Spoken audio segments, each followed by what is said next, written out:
Sure you all know that one, but in case you don't know, it's 7 Steps to Heaven by Miles Davis. I'd like to introduce you to this fine gentleman here. Not only fine gentlemen, but fine musicians. You were 12 when I first met you, right? I think you were 13. You studied with, what's her name, Annie Marlowe. Oh, yes. And you came up to me at Dale's music. Dale's music. Hi, Mr. Gonzalez. I'm Elijah Balbed, and I'm looking for somebody. I'm presently studying with Anne Marlowe, but I'm looking for someone else, and I turn you on to Paul Carr. And the rest is history. And the rest is history, yes. He is one of the finest players that we have in town, but what he's doing, I will let him tell you, or you can always tap into him in the media, in social media, but he's doing a lot of great things and keeping the tradition from different perspectives moving forward. Elijah Balbed. My man, similar story. I met my man through his brother. May he rest in peace at this moment. But he used to come to Tacoma Station as a teenager. And he used to hang out there, you know, like, little did we know, like him. He turned out to be a hell of a fine player, as you can hear, Mark Prince. Now, if I may share this man's story. Well, I was only 14 when you met me. I ain't got no front teeth, so I ain't gonna left, y'all. Was it Roberto Duran's fight? Was it Roberto Duran or Muhammad Ali fight? Oh. Okay, long time ago. First, the Butt Sisters, troglodytes walking the earth and all that. I know some of y'all will think yourself when y'all can relate to that. Jimmy Cat's a Bunch, y'all remember that, right? Yeah. All right. So having said that, I grew up mainly on the black side, but you know, I always had a foot on my heritage, the Latin side. And we went to see a boxing match. I think it might have been either Muhammad Ali with the Spanish champion from Spain, or Roberto Duran. Roberto Duran, is that the one? Okay, the Roberto Duran. I would have remembered Ali. Well, I saw that in person, by the way. So, you know, I went in there with some of the cats from the neighborhood, and we looked at the band, and Roberto Duran, I guess, was the one they called. I wanted salsa band. So salsa band is there. And we look and we go, yo, man, what's wrong with this picture here, bro? Because we ain't never seen, well, he might look white, he's a brother. He's a brother. We saw this white brother playing, I mean, like hit down on montunos and, I mean, like burning. Little did I know that maybe a year later, we crossed paths again, you know, and I go, hey man, I know you. You were playing on the side. Yeah, I was. And lo and behold, that was only 2 days ago. Just kidding. Yeah, you're living down on Columbia Road, man. Well, that's the story of these people here, the story of love and glory. We're going to keep on going with, Who are you? Yeah. oh, see, I owe people money, so I don't want to give it away. I'm Pepe Gonzalez.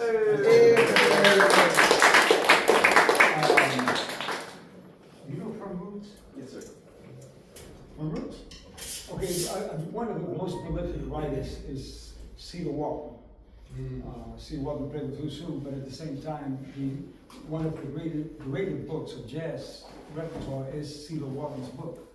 And the one thing about Cedar is that almost 99% of his tunes are self-arrangements, as you will hear with this song called From Roots by Cedar Walton. Yeah? Can I call it? Can I call it my husband? Tempo. 1, 2, a 1, 2, a 1, 2.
Stroke in December.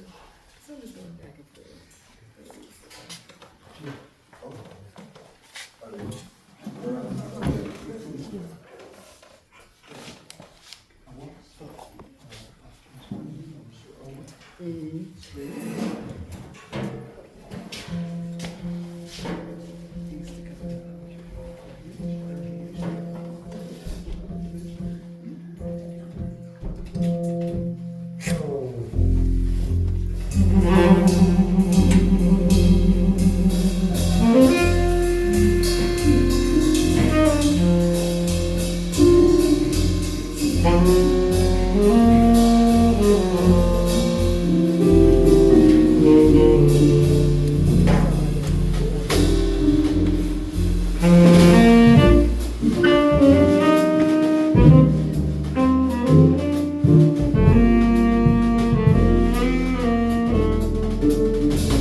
That's Freddie Hubbard's Up Jump Spring.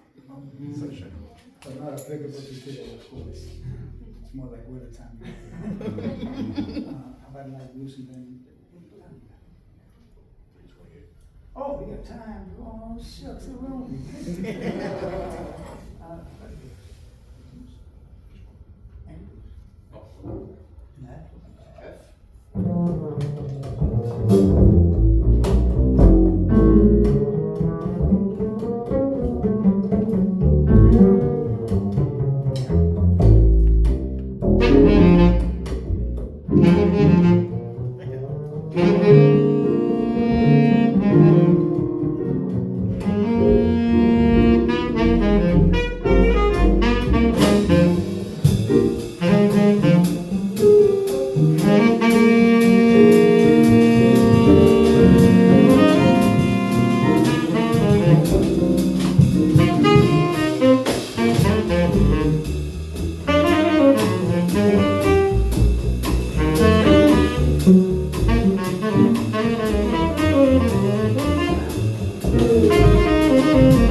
The last one was Billy's Bounce. Yeah. What you sort of, I forgot. Francine by Francis Davis. Miles Davis, that's right. I hope you're enjoying, folks. It's a small one.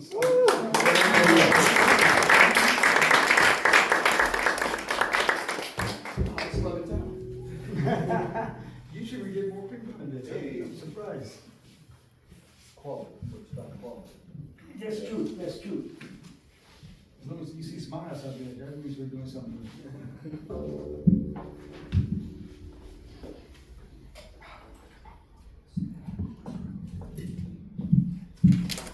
Just make it.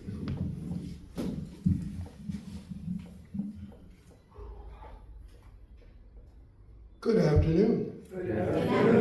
Happy Sunday to you. I'm Brandon T. Johnson, and this is American Poetry Museum. Yeah.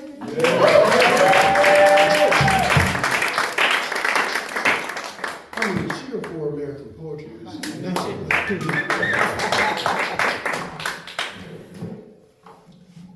Thank you for being here. This is another episode of the Reuben Jackson Poetry and Jazz set. Today, we will be hearing from, oh, wait a minute. Stop the show. Mark Prince on drums.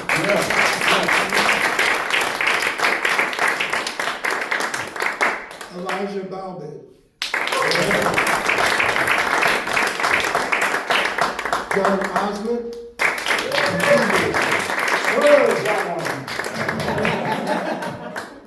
Pepe Gonzalez.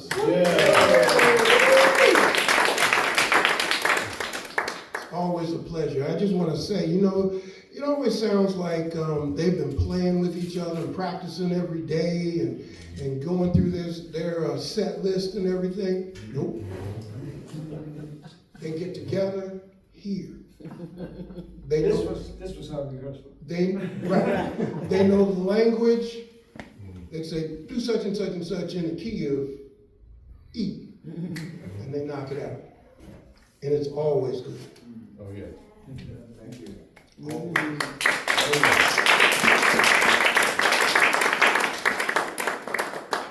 We're here to hear the poetry of Sean Mallen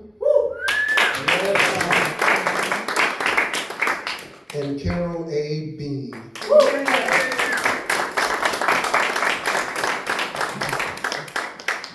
Sean came to APM for the open mic nights, If All the Trees Were Pins, and became a fixture at APM. He's always a student of the craft of writing poetry.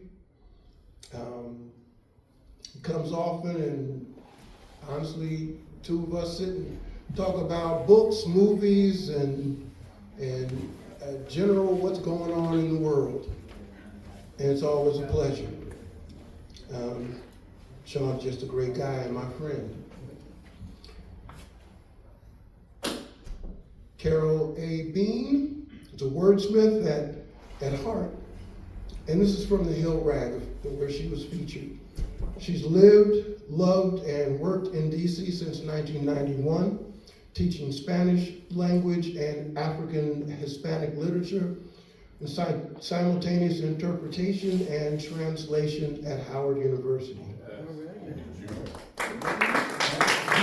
Her work is represented in private and public collections, among them the Library of Congress, Rare Books and Special Collections, the New York Public Library Schomburg Center for Research on Black Culture, and Yale University Art Museum, and the National Museum of Art of Women in the Arts. Poetry, she says, poetry has been my constant. My words strive to claim that which has been frequently missed, abandoned, understated, omitted, or ignored, be it in the history culture of the African diaspora, or details, incidents, and moments of daily life. Collaborating with Michael Platt and Renee Stout, among others, creating artists, books, broadsides, and wordscapes have been significant ongoing creative journeys in my life. I don't know what, no, I'll do the business stuff afterwards. That way I get to come back up here. So, please, have your ears ready for Sean Mallen. See, I'm bad with names. Sean Mallen and Carol Beane. Yeah.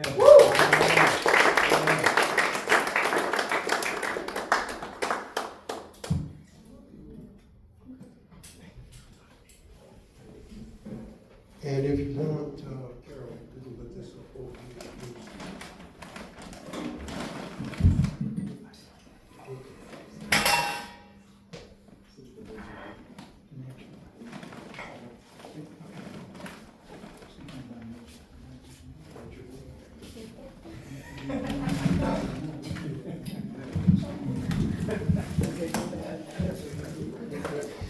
Hi, everybody. Thank you all for coming out. I know it's not the best spring day, but I appreciate you all here. I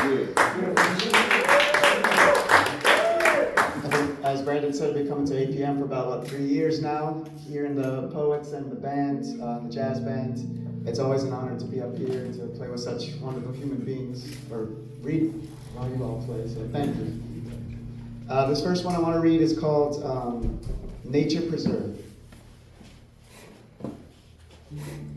I would look for Easter eggs in this park. When did it get so wild? My old friends indulged me. Well, the plants had years to grow up. They carry on about serious matters. Xenophobia, prejudice, war.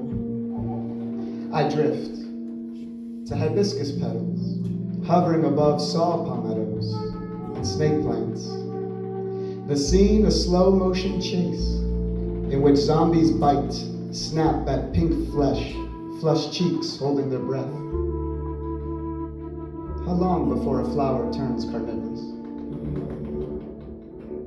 Two lizards face off on a sable palm, a fly twitching between them. Little bodybuilders bob, flex, unfurl their macho pride among the splattered light, each blind to the approaching shadow from above. At what point does hot blood turn cold? Two boys screech near a gurgling stream over whether to play pirates or Godzilla. They stomp on lichens, stalk through ferns, shove past conifers, one gaining on the other. When do boys become monsters?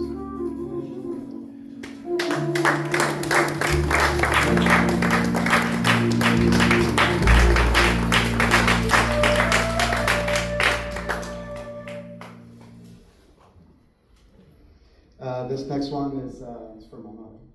Got you, man. My mother passed away, was it 9 years ago now? And she's always on my mind. So this one's for her. It's called Mother's Day. What to get her this year? Buy her imported coffee. Better than that freeze-dried powder she gulped with milk in the mornings, ending her vigils. Or the ritual sludge poured for relatives visiting after the diagnosis. Take her out for sushi. Though she recoiled from eating an eel roll, pouting and squinting in disgust at the snake, the name she gave the most exotic thing her stomach rejected. Go to Tuscany. Her paradise since that movie implanted its Hollywood dream into the hour she convalesced as pain metastasized into plans of a last escape. Scratch her arm then. Yes. With that comb she stole from school photo days. The one with missing teeth, tucked between the yellowing Spanish-English dictionary and fluorescent rosary. Another day, another year, another another candle lit to gift my mother what she really needs in that small, cramped, dark place. Company.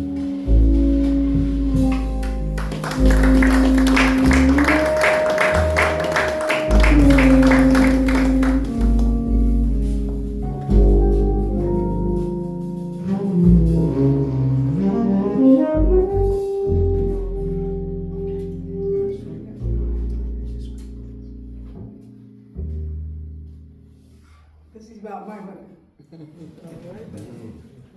I never quite know what to bring because a lot of times you'll hear something or, have a conversation or see somebody and then you say, oh, me too. So here's mine.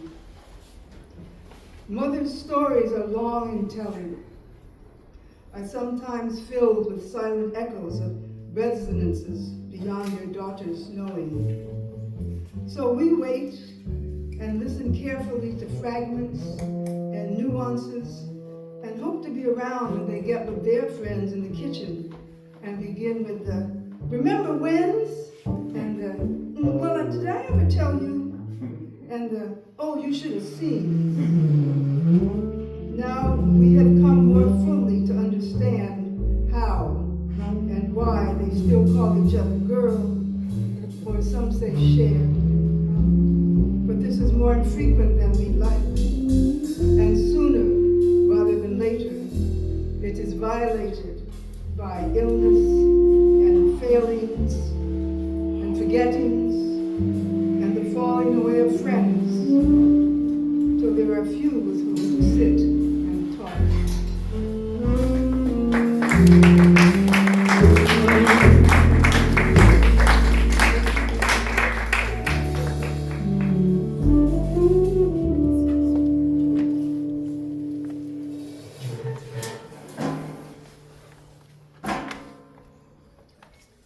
Demons grin and peg-led steps, and someone in the early hours blows a horn. Blow, boy, blow. Notes scented with dawn, tinged with dark rivers and still waters, fly away home and come home. Dissolve into mojo rising quicksilver, hot hands and smoke flumes against summer moonlight, drive us to remembrance. We come bearing gifts of music, flutes from a cane field, blues simmering in Delta mud, harp notes bending at a place in the road, horns of silver and amber and gold, bones percussing from beneath the wild Sargasso Sea, and after the sound of them, I am forever changed.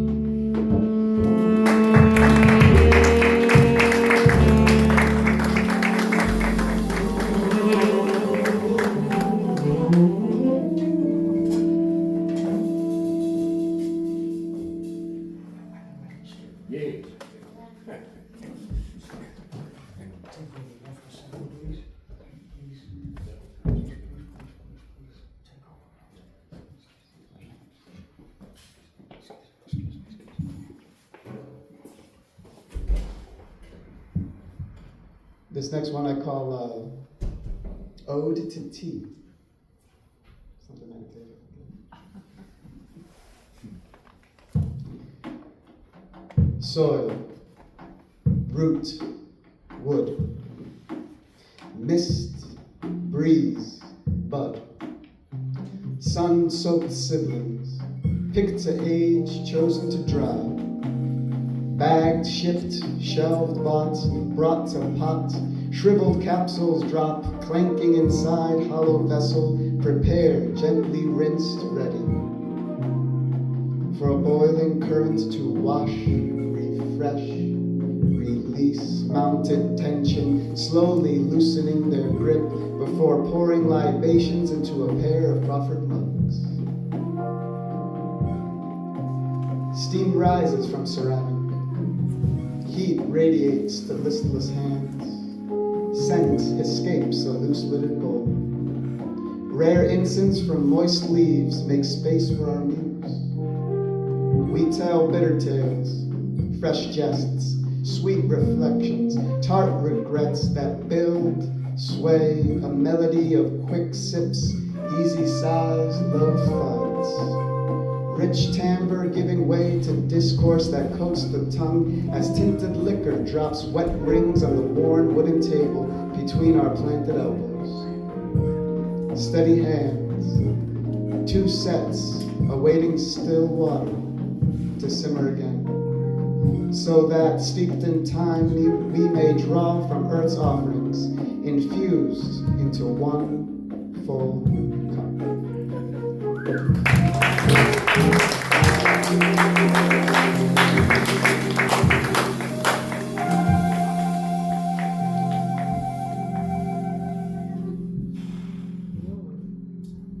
This next one's Forgive me, it's called getting old, I guess. I never had that like that. This next one's a little different. If you all ever had an office job and you get those emails every day and you're like, what the heck did they just say? Like every day. Like every day. It's called office talk.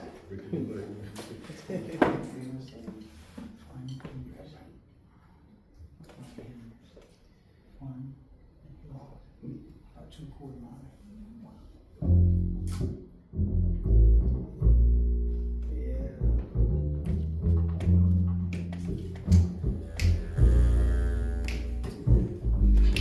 Subject, urgent discussion. Hi all, I hope this finds you well. As we prepare for the kickoff meeting, we need to pump current projects and huddle to review the playbook and tackle strategy. Escalate this to leadership. Only top brass can steer our flagship through brainstorms, anchor the scope of work, and keep mission critical targets on our radar. So let's circle back. Remember to dust off one-pagers that define cutting-edge content for drafting outlines, crafting notes, all while highlighting vetted verbiage. Lastly, advise analysts to finalize postmortems for lifecycle iterations, prioritizing solutions essential to validate data input after receiving stakeholder buy-in, of course. To clarify, we need all hands on deck and boots on the ground, round robins and crosswalks, follow-ups and wind downs to best implement an innovative, personalized, off-the-shelf product. Thank you for your attention to this matter. Regards, Office.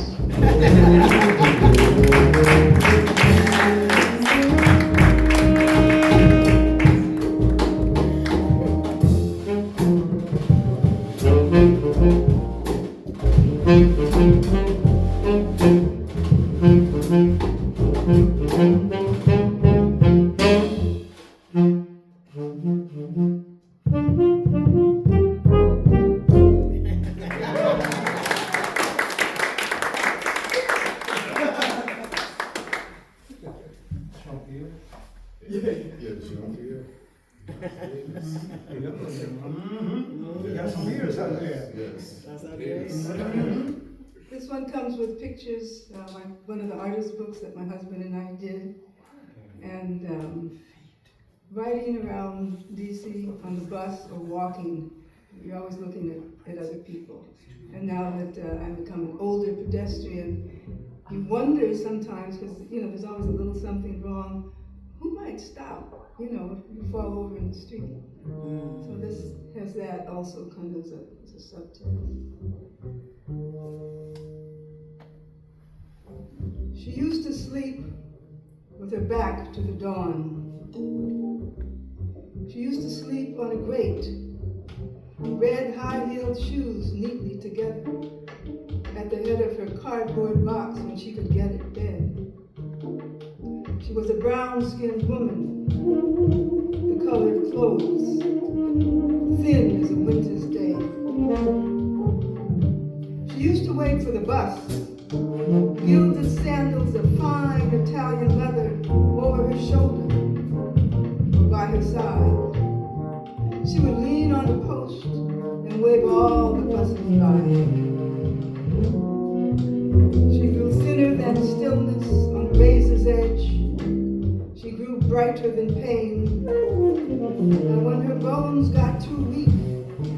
bear the weight of flesh, grown meager and sad and heavy beyond belief.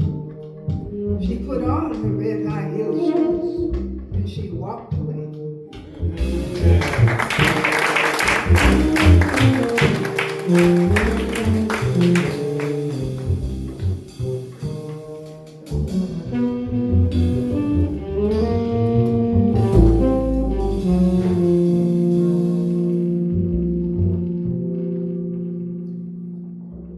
Suddenly, today, again, when I see the new moon's fingernail, the sight of your face settling into its final repose, and your body becoming comfortable with death, and the color of your face so subtly changing, and just as suddenly again, I understand everything they say about the dead. How when you touch them, they feel like wax. How the rigor takes them gently. How the eyes can be. And afterwards, it wasn't at all easy to close them. I tried and could not. And his brother man, best friend, but never lover, tried and could not.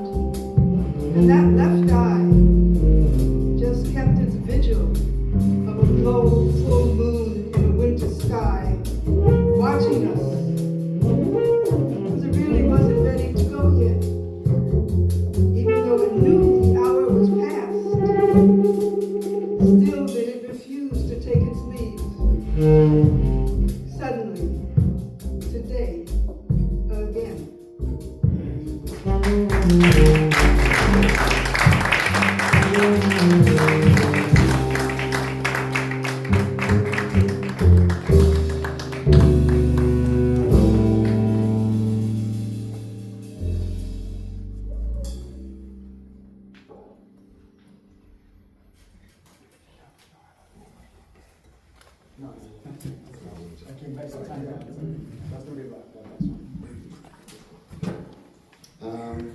I'm just going to read one this round. It's pretty long.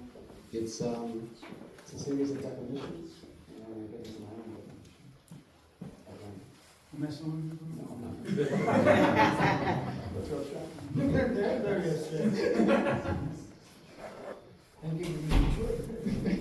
All right, it's called Definitions of Language. Language, noun. First definition, linguistics. A system of arbitrary vocal symbols by means of which a social group cooperates. Second definition, linguistics. Language is the expression of ideas by means of speech sounds combined into words. Words are combined into sentences, this combination answering to that of ideas into thoughts.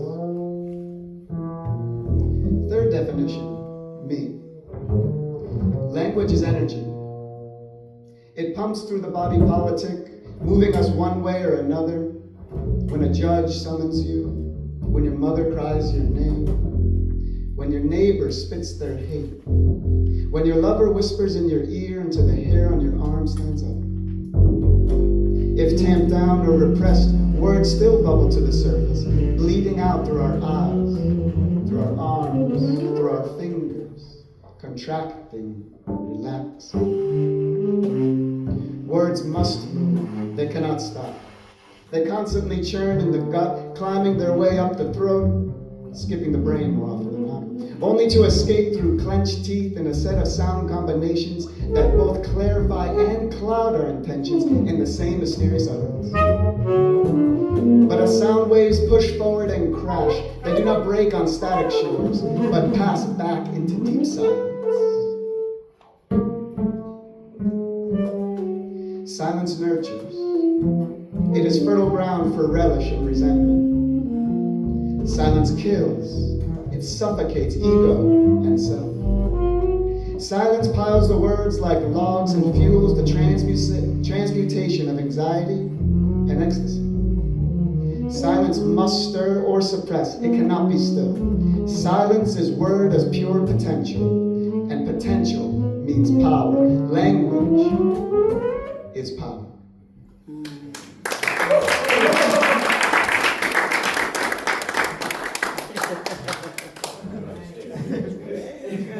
was luck, y'all.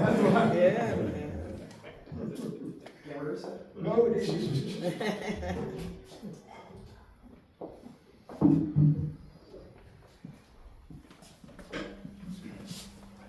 This one's called Scars. A friend of mine, an art historian, was asked to put together an exhibit of works having to do with enslaved peoples and the punishments that they suffered. We're probably mostly all familiar with that image of the back with its embroidery. Scars, the marks that make us who we are. Scars forming from nightmares and the unexpected.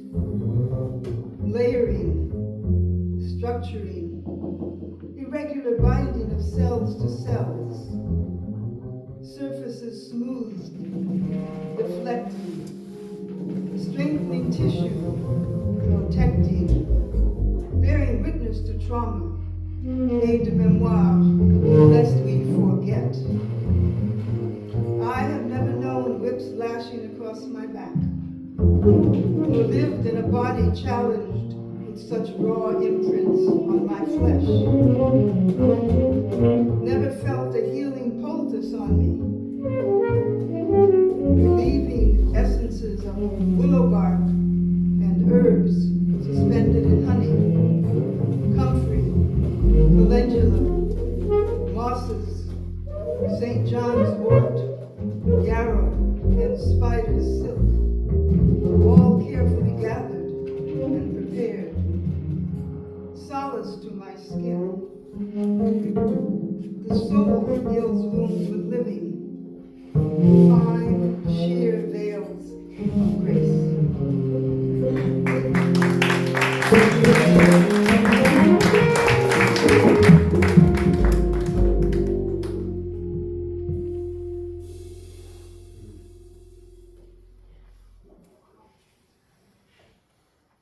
When a child dies in the spring, where does grief go?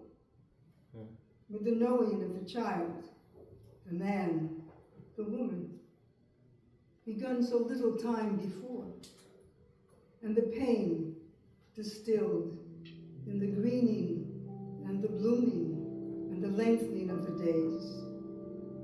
Your gift to me, some different ways of being.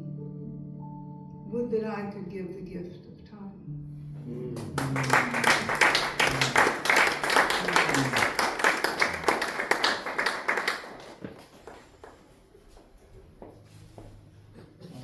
Ahora sí, ¿no?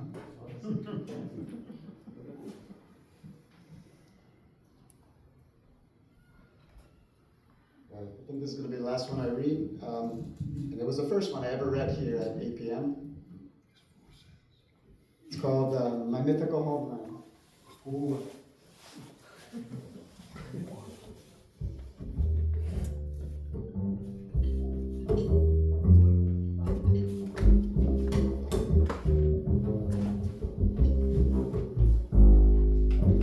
A land of songs reverberates through muscle and memory.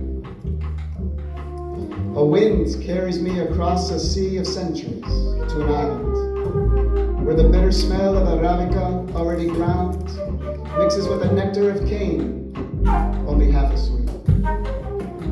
Where echoes resound and swing to quartered chords from strummed heartstrings, with silent sibilants, muted endings, each skipped beat still closer than a pun. A bridge between basic comprehension and veiled lips. This country claims me as its own, but I cannot rest upon its shore. So sense remembers and bones recall another tongue from long before, that now can only sing in sighs.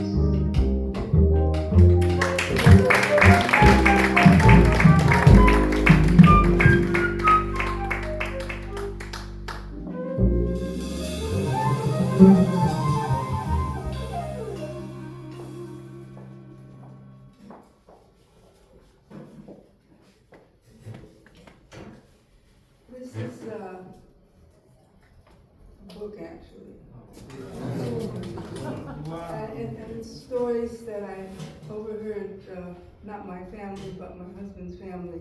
His mom was from New Orleans. And of course, a lot of kids went south to stay with grandparents and cousins and aunts and everybody. And Michael's trip was down to New Orleans, he and his brother. We call it train tales. Like this. First, it's kind of in three voices. First voice is his mother. You didn't ride the train looking bad. No, you did not. No, you didn't.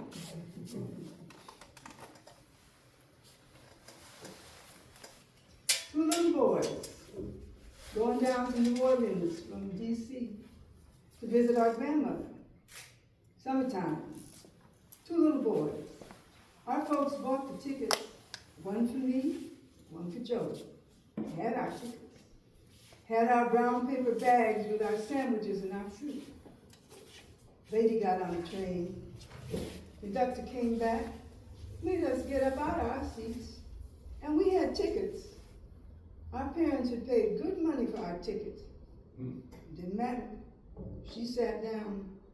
We had to ride standing up all the way to Montgomery, Alabama.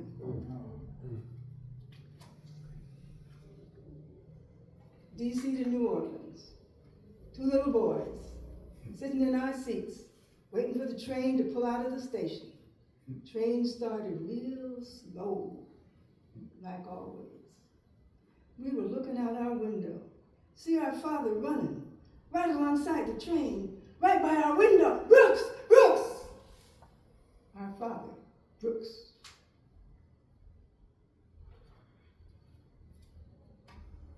Seatmate, man in a yellow hat.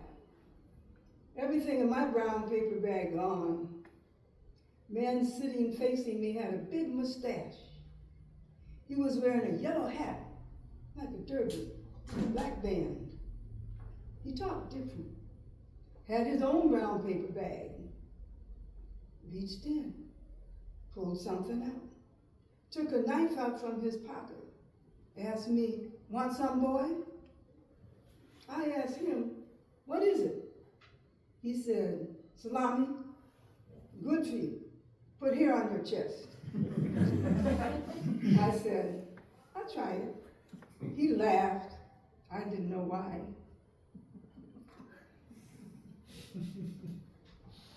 Seatmate, conversation. You traveling by yourself? Yes, ma'am. You a big boy, huh? Yes, ma'am. Where you going? See my grandmother? What you got there? Present. Who? My grandmother. What you got for your grandmother? Gloves, white gloves, for my grandmother. Well, that's real nice. For your grandmother. Nothing for me? Long pause. No me. She threw back her head and laughed. I didn't quite understand why. Alwa's voice. 739, South Cedar Street, New Orleans. Had train tracks right in the backyard, close to the house. Remember Daddy coming out to the end of the train to say goodbye.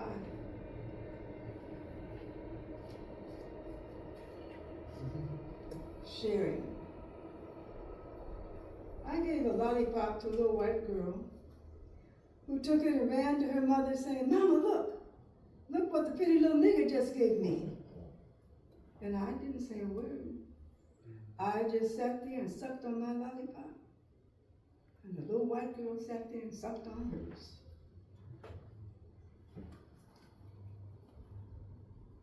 Recollection. I remember we had all gone down to the train station to see May's brother off to the army. As his train was pulling out, I looked up and I saw Daddy in his chef's hat standing out on another train. It was pulling out too. He looked so good. I called out, Daddy, Daddy, and waved. And he saw us and waved back. Sandwiches. Joey wanted to sit up front with the big people, first class. So I tell him, Now you know grandmother made all those pretty sandwiches just for you. They didn't know if that wasn't the reason, but they knew something was up. Sandra's tale. Riding on a train, brown paper bag with my fried chicken and my fruit, passing through small towns, all the lights coming on when it was getting dark.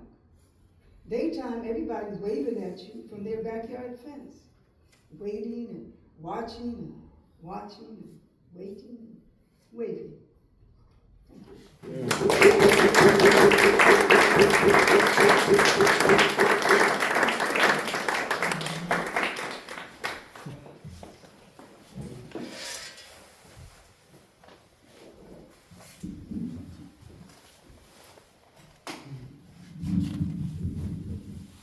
Sean Mallen.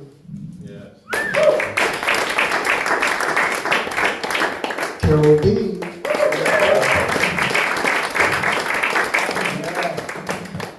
Mark Prince. Jon Ozment. Elijah Balbed. Pepe Gonzalez. They all worked together quite well, didn't they? Very good. Now, the art on the walls, another part of our program at 8 p.m., the art on the walls is the work of students from Duke Ellington. Yeah, names just kind of. Duke Ellington School for the Arts. Now, we keep the lights on, the air conditioned, we pay our poets and our musicians because of because of grants and generous contributions. Any contribution is generous. There is a box back there for your change, folding, I hope. And if you want to be a little larger or something, and if you don't have to carry change, there is a QR code and the sightings for using Cash App or PayPal and Inheritance. and what? Oh, inheritance? No. No. But so glad that you could be here. Let's see, what else? Oh, if you'd like to get our newsletter where you can see the things that we are doing through the month, you can put your name and email address there. Please write it legibly so I can put it into the system and you'll get your email. Let's see, we've got some other events this month. Let's see, we don't have any more open mics, but we do have 3 events next Sunday. And one on Saturday in collaboration with Ball Collective Bookstore. Yes. So there is a new bookstore right over on the side here. This gentleman here is a representative of that space. And we will be doing a reading with, remind me the name. Well, it's part of the Working Class Festival, and Priyata Somnath, on the 25th. Okay. That's about it.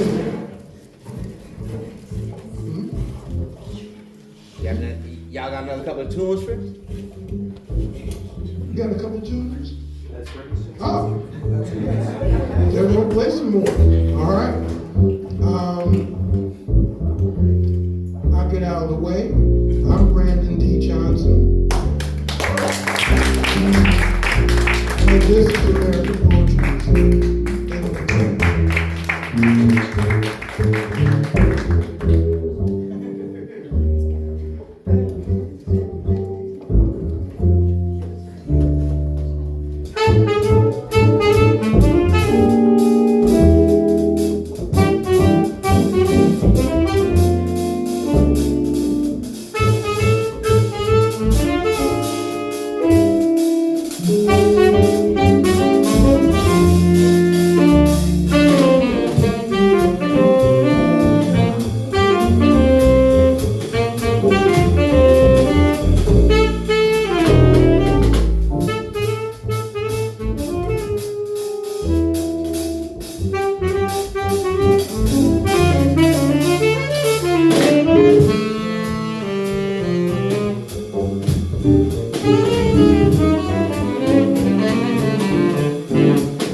Yeah, sure.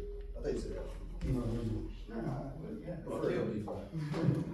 that. This is a song written by a great, you know, I didn't know that Ron Carter was also an Aries. Buster Williams and Ron Carter are Aries. Yep. 4 days apart, I y'all. didn't know Two of that. the greatest bass players. Matter of fact, they both collaborated together under Ron Carter. But Buster Williams, great bass player, really well known for the stint with Nancy Wilson for a long time. Beautiful cat, bass player. He wrote a blues, which is very different, and by the name of Tokudo. Okay, don't ask me, I don't know. You brought it up.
Jon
Ozment, my friend, Elijah Balbed.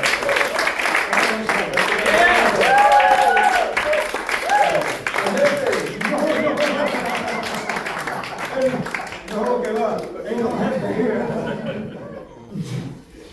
You know, people say the leader. Ain't no way. I'm a peon next to these cats. No, serious. These are the leaders. I just follow. Small J. Yeah.